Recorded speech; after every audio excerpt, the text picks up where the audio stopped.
Hi guys, welcome to my YouTube channel. I'm Shihara. ඉතින් මගේ ආදරණීය යාළුවනේ ඔයාලට කොහොමද? මම වෙනදා වගේම අදත් හිතනවා ඔයාලා සුවෙන් සතුටින් සැපෙන් ඇති කියලා. ඔන්න යාළුවනේ දවස් කිහිපයක ලස්සන vlog එකක් මම ඔයාලත් එක්ක බෙදා ගන්න අරගෙන ආවා. එහෙනම් යමුද? මම අරන් ආපු vlog එක මොකක්ද කියලා බලන්න. අද vlog එක පටන් ගන්නේ ළමයි හවස් වරුවෙන්. හවස මම හැදුවා අපිට තේ බොන්න ෆෑන් කේක්. ඉතින් අපි මේ රස කර ෆෑන් කේක් කකා තේ බොන ගමනුයි ඉන්නේ. අපේ එහා ගෙදර ඇන්ටිත් ආවා අපිත් එක්ක තේ බොන්න. මේ වෙලාවෙද්දි අපේ අම්මයි අපේ පොඩි නංගි බබයි එළිය මිදුල් සුද්ධ කර තමයි හිටියේ. ඉතින් මට හිතුණා එයාලට කන්න රස කෑමක් හදලා දෙන්න. ඔහොම ගත වෙද්දි ළමයි ඔන්න දැන් මේ උදේවරු. උදේවරුවට අපේ අම්මා හදලා තිබ්බා අග්ගලා. බත් අග්ගලා. ඔයාලා දන්නව ඇතිනේ බත් අග්ගලා හදන්නේ කොහොමද කියලා. ඔහොම කාලය ගත වෙලා යද්දි ළමයි ඉතින් බබා නර්සරි එකට දාන්න උදේට අම්මනේ යන්නේ. මේ දවස්වල අපේ අප්පච්චි වැඩට ගිහින් ඉන්නේ. ඒක නිසා අම්මා තමා බබාව නර්සරි අරන් යන්නේ. ඉතින් එයා නර්සරි එකට අම්මා ගිහින් දාලා ඊට පස්සේ මම එයත් එක්ක මේ ටවුන් එකට ආවා. ටවුන් එකට යන්නේ ඇයිද කියනවා නම් ළමයි අද අපේ පුංචි පුතාගේ නර්සරි එකේ යාළුවෙක්ගේ බර්ත්ඩේ පාටියක් තියෙනවා. ඉතින් එයාගේ අම්මා අපිට ඉන්වයිට් කරා අද එහෙ එන්න කියලා. ඉතින් මම අප්පච්චිත් නැති හින්දා හිතාගෙන නම් හිටියේ අප්පච්චි ආවට පස්සේ අපි දෙන්නම එකතු වෙලා ඒ බබාට විශ් කරලා ගෙදරට ගිහින් එනවා කියලා. ඒ වුණත් ඉතින් මගේ යාළුවා එයානේ. එයාගෙන් බේරෙන්න නම් නැහැ. අද එන්න ඕනිමයි කියලා කිව්වා. ඉතින් මම එයාට මේ gift එකක් ගන්න බදුල්ල ශ්‍රී ෆැෂන් එකට ආවා. මම ශ්‍රී ෆැෂන් එකට එන්න කලින් ළමයි කලින් කට 2-3කට වගේම ගියා. මට සෙට් වෙච්ච ඇඳුමක් නම් තිබ්බේ නැහැ.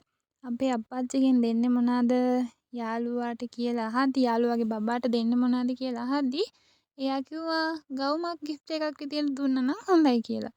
ඉතින් මට සෙට් වෙන ගවුමක් අනිත් කඩ 2-3ේම තිබ්බේ නැහැ.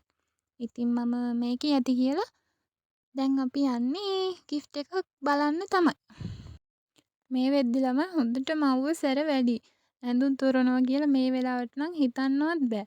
මම නම් කැමති ඇඳුම් ගන්න යනවා නම් හවස් වරුවේ යන්න. එතකොට හරිම නිදහස්. මට ඉතින් හවස් වරුවේ එන්න විදිහක් නැහැනේ. ඒක නිසා මම බබාවත් නර්සරි එකෙන් අරගෙන කෙලින්ම ආවා ටවුන් එකට.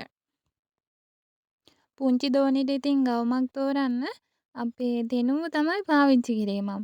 එයාගේ සයිස් එකත් ඉතින් මෙයාට වැඩිය ටිකක් සාමාන්‍යයෙන් පොඩි. මම ඉතින් කොහොම හරි තෝරලා මෙතනින් හොඳ gift එකක් තෝරගත්තා අන්තිමට. මම ඇඳුම් තෝරන්නෙද්දී මම දැක්කා ඉතින් අද බර්ත්ඩේ ගර්ල් ඇඳන් හිටපු ගවුමක්. ඉතින් මම හිතාගත්තා ඒ වෙලේ ඒ විදිහේ ඩිසයින් එකක් තියෙන වෙනස් විදිහක ගවුමක් ගන්නවා කියලා. ඉතින් මට ඒ විදිහම ගවුමක් හම්බුණා. දැන් අපි බස් එකෙන් බැහැලා මේ ගෙවල් පාරේ යන ගමන්. ඔන්න බලන්නකෝ අපි එන මග හම්බෙච්ච යාළුවෝ. බලන්නකෝ මේ රිලා අම්මයි රිලා බබයි. රිලා බබා එල්ලිගෙන යනවා. දැක්කනේ හැරිලත් බලන් ඉන්නවා. අපි යාළට කරදර කරනවද කියලා. ඔය පාරේ ළමයි කුණු මල්ලකුත් දාලා ගිහින් තියෙනවා.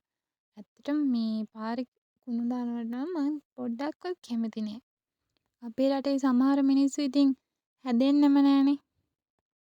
මොනා කරන්නේද ඉතින්?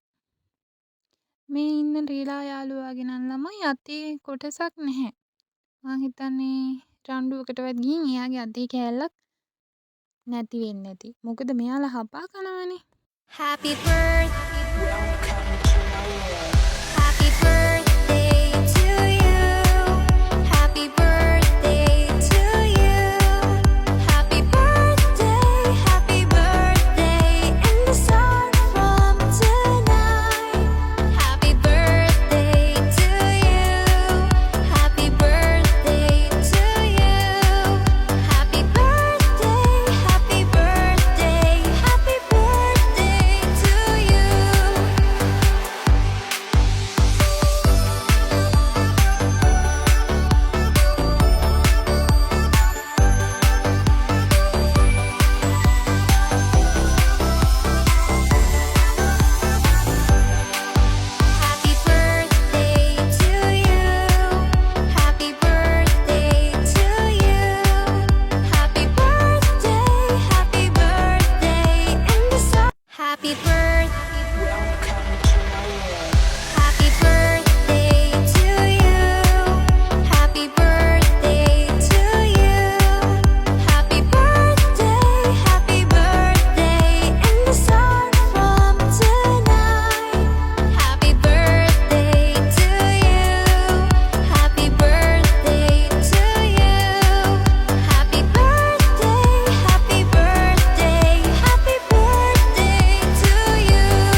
ඔයාලට සුබම සුබ උපන්දිනයක් වේවා. ඔයාගේ ආදරණීය නැන්ද ප්‍රාර්ථනා කරනවා. ඔන්න ළමයි ඒ දවසෙන් පස්සේ මේ තවත් ලස්සනම ලස්සන දවසක්. මම මේ දවස එනකන් ගොඩාක් ආසාවෙන් බලන් හිටියේ. අක්කා එනවා කියන හිටියට එන්න එයාට බැරි වුණා. මොකද අපේ තෙනුව පුතා ඉස්කෝලේ යනවානේ. ඉතින් නිමාඩු දවසක් හොයාගන්න හරිම අමාරු වෙනුයි හිටියේ. ඔන්න ළමයි ওই විදියට එනවා කියලා අද ආවා. අද ආවෙත් එහෙන් පරක්කු වෙලා. මොකද අපේ තෙනුව පුතා ඉස්කෝලේ ගිහිල්ලා මේ සිකුරාදා දවසක්. ඉතින් එයාගේ ඉස්කෝල් ඉවර වෙලා එයාලා මේ නුවර ඉඳන් තමයි අපේ දිහා ඇවිල්ලා ඉන්නේ.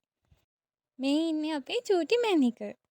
අපේ ওই දවස් ළමයි මම අක්කලාට ඉතින් මහන්සිනේ කොහෙවත් යන්නත් බෑනේ. එයාලා මහන්සියම හැරලා අනිත් පහුවෙන්දා උදේ අපි ආවා ආච්චිලා ගෙදර. අක්කා හිටපු දවස් ටිකේ නම් මං ගොඩාක් සතුටුුනේ හිටියේ. ඉතින් අපේ අක්කට මඤ්ඤොක්කල කන්න ආසාවක් ඇවිල්ලා තිබුණා. ඉතින් අපේ අත්තම්මලා ගෙදර තියෙනවා හෙවන් මඤ්ඤොක්කල ගහක්. හෙවන් කොළ රහයි ළමයි අනිත් මඤ්ඤොක්කල වලට වැඩිය. ඉතින් අපි මේ දළු ටික කොටා ගන්නයි ලෑස්ති වෙන්නේ. මේ බලන්නකෝ අපේ ආත්තම්මගේ පූසා. මේ ඉන්නේ එයා කැමති නෑ සෙනඟ ගොඩක් ඉන්නවට. මොකද වෙන්දට ඉන්නේ අත්තම්මයි මාමයි විතරනේ. ඉතින් මෙයා බලනවා ඉතින් අද මොකද මේ වෙන්දා නැති සෙනඟක් ගෙදර කියලා. අනිත් එක අපේ පැංචු තුන් දෙනා එයා වල්ලනවනේ. ඒකින්ද එයා උඩකට නැගලායි ඔය ඉන්නේ. කතාවෙන් කතාව ඔන්න මන් දැන් මඤ්ඤොක්කල අපි අක්කයි මයි දෙන්නම කඩපු ටික දාලා මේ වංගෙඩිය කොටා ගන්න ගමන ඉන්නේ.